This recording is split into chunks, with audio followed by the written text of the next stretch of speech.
പ്രിയ കലാസ്നേഹികളെ, ടോണിച്ചേട്ടൻ blogs അവതരിപ്പിക്കുന്ന ഒരു ചെറിയ കഥ. മാങ്ങയിട്ട് വെച്ച മത്തിക്കറി. വെട്ടിക്കഴുകി വെച്ച മത്തിക്കുട്ടന്മാരെല്ലാരും ചട്ടിയിലിട്ടപ്പോൾ വെട്ടിത്തിളങ്ങി നിന്നു.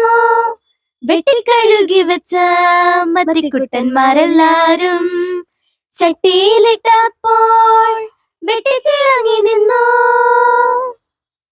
അങ്ങനെ നമ്മുടെ മത്തിക്കുട്ടന്മാരെ കൂട്ടുപിടിച്ച് ഒരു അടിപൊളി കറിയാക്കാൻ വേണ്ടി കുറച്ചു പേർ കൂട്ടം കൂടി. അവരാരൊക്കെയാണെന്ന് അറിയാമോ? മാങ്ങ, തേങ്ങ, മുളക്, ഉള്ളി, ഇഞ്ചി, വെളുത്തുള്ളി, കറിവേപ്പില, മഞ്ഞ പൊടിയും കൂടെയുണ്ട്.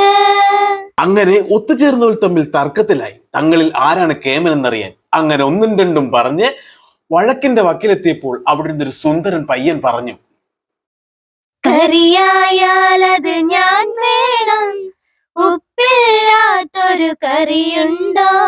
ഉപ്പില്ലേലത് കറിയാണോ? കറിയായാൽ അത് ഞാനുണ്ട്. അതേ പ്രിയ കൂട്ടുകാരെ, അവനാണ് നമ്മുടെ ഉപ്പുകൂട്ടൻ. അങ്ങനെ ഉപ്പുകൂട്ടന്റെ വാക്ക് കേട്ട് അവർ രണ്ടായി പിരിഞ്ഞു. ഉള്ളി, മുളകും, ഇഞ്ചിയും, തേങ്ങയും, വെളുത്തുള്ളിയും പോയി. മാങ്ങയും ഉപ്പും മഞ്ഞൾ പൊടിയും മാറി നിന്ന് നോക്കി. അയ്യോ, മാറി നിന്ന് നോക്കി. അതേ പ്രിയരെ, അവർ പോയത് വേറെ എങ്ങോട്ടുമല്ല, മിക്സിയിലെ ജാറിലേക്ക്. അവർ ആരൊക്കെയായിരുന്നു അറിയണ്ടേ? ഉള്ളിയും മുളകും ഇഞ്ചിയും തേങ്ങയും വെളുത്തുള്ളിയും കൂടി. അവർ മിക്സിയിൽ കയറി ഒരു രണ്ട് കടകട കറക്കവും കറങ്ങി വന്നു. അടുപ്പിൽ നിന്ന് പുക വരുന്നത് കണ്ട് അവർ ഞെട്ടിത്തിരിഞ്ഞു നോക്കി. ഞെട്ടിത്തിരിഞ്ഞൊന്ന് നോക്കിയപ്പോൾ എണ്ണ തിളച്ചു മറിഞ്ഞിടുന്നു. അതേ പ്രിയരെ, എണ്ണ തിളച്ചു മറിയുകയായിരുന്നു. ഞെട്ടിത്തിരിഞ്ഞൊന്ന് നോക്കിയപ്പോൾ എണ്ണ തിളച്ചു മറിഞ്ഞിടുന്നു. മിച്ചമിരുന്നൊരാ കൊച്ചുള്ളിയും പിന്നെ വേപ്പിലയും കൂടി തുള്ളിച്ചാടി. അങ്ങനെ ആ തുള്ളിച്ചാട്ടത്തിൽ അവർ രണ്ടുപേരും എണ്ണയ്ക്കകത്ത് കിടന്നൊന്നു മൊരിഞ്ഞു. ചിരട്ടത്തവിയുടെ ചവിട്ട് കൊണ്ടവർ വിങ്ങി പൊട്ടിയപ്പോൾ സങ്കടം സഹിക്ക വയ്യാതെ തന്റെ കൂട്ടുകാരനെ തേടി തേങ്ങയും അരപ്പുമെത്തി.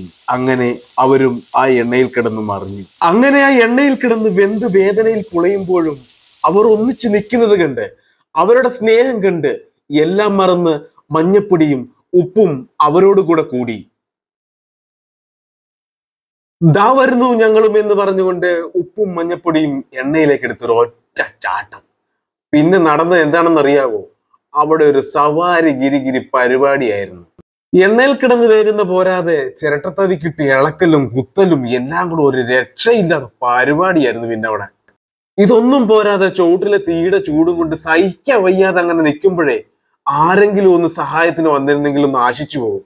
അപ്പോഴാണ് ആ രക്ഷകനെ പോലെ ഒരാൾ എത്തിയത്. നമ്മുടെയൊക്കെ ജീവൻ രക്ഷിക്കാൻ കഴിവുള്ള എവിടെ നിന്നോ കറങ്ങി തിരിഞ്ഞെത്തിയ ആ ഒരു കപ്പ് വെള്ളം. അവനും ഞങ്ങളുടെ കൂടെ കൂടിയപ്പോൾ ഒരു ചെറിയ ആശ്വാസം കിട്ടിയതായിരുന്നു. പിന്നെയും തുടങ്ങി ഒരു ഇളക്കല്. എല്ലാരും കൂടങ്ങ് ഇളകി മറിഞ്ഞപ്പോൾ നമ്മുടെ നായകനോ ഒട്ടും സഹിച്ചില്ലല്ലോ. സുന്ദരൻ മത്തിക്കുട്ടൻ ചാട്ടം തുടങ്ങിയല്ലോ. മത്തിക്കുട്ടന്മാരെല്ലാം ചട്ടിയിലേക്കായല്ലോ. അമ്മച്ചി വന്നിട്ട് ചട്ടിയും മൂടിട്ട് തീയങ്ങ് കൂട്ടി വെച്ച്. അയ്യോ, എല്ലാരും തിളയ്ക്കുന്നല്ലോ. പ്രിയ കലാസ്നേഹികളെ, നമ്മുടെ നായകനായ മത്തിക്കുട്ടന്മാരെല്ലാവരും ചട്ടിയിലായി. ചട്ടിയിൽ കിടന്നൊരു തിളതിളയ്ക്കുമ്പോഴാണ് ഈ പ്രശ്നങ്ങൾക്ക് ചുക്കാൻ പിടിച്ച പുളിയൻ മാങ്ങയെ കണ്ടത്. പിന്നെ ഒട്ടും വൈകിയില്ല, അവനെയും ഒരു തട്ട് തട്ടി ചട്ടിയിലേക്കിട്ടു. തിളയ്ക്കുന്ന ചട്ടിയിലിപ്പം മാങ്ങയും ഒപ്പം വേഗയായി. മാങ്ങയിപ്പോ വെന്തുടനെ തീയണച്ചു വയ്ക്കണേ. മാങ്ങയിപ്പോ വെന്തുടനെ തീയണച്ചു വയ്ക്കണേ. അങ്ങനെ നമ്മുടെ മാങ്ങയും വെന്തു. പ്രിയരെ, ചെറിയൊരു സൗന്ദര്യ പ്രശ്നത്തിൽ പിണങ്ങിയവർ ഓരോരുത്തരുടെ വേദന കണ്ട് ഒത്തുചേർന്നു. ഇപ്പോൾ ഉപ്പുള്ള, പുളിയുള്ള, എരിവുള്ള, രുചിയുള്ള നല്ലൊരു മീൻകറിയായി. പ്രിയ കലാസ്നേഹികളെ, ടോണിച്ചേട്ടൻ ബ്ലോഗ്സിന്റെ മാങ്ങയിട്ട മീൻകറി കഥ ഇവിടെ പൂർണ്ണമാകുമ്പോൾ ഒന്ന് പറയട്ടെ. പ്രശ്നങ്ങൾ വരുമ്പോൾ എല്ലാം മറന്ന് നമുക്കൊന്നു ചേരാം. അപ്പോൾ നല്ല രുചിയുള്ള മീൻകറി പോലെ നല്ല സ്നേഹമുള്ള നല്ല സന്തോഷമുള്ള സമൂഹമായി തീരാം നമുക്ക്. നമ്മുടെ സ്വന്തം ചാനലായ ടോണി ചേട്ടൻ വ്ലോഗ്സ് ആരെങ്കിലും സബ്സ്ക്രൈബ് ചെയ്യാത്തതുണ്ടെങ്കിൽ സബ്സ്ക്രൈബ് ചെയ്യുക, ബെൽ ബട്ടൺ അമർത്തുക, ലൈക്ക് അടിക്കുക, കമന്റ് അടിക്കുക, ഷെയർ ചെയ്യുക.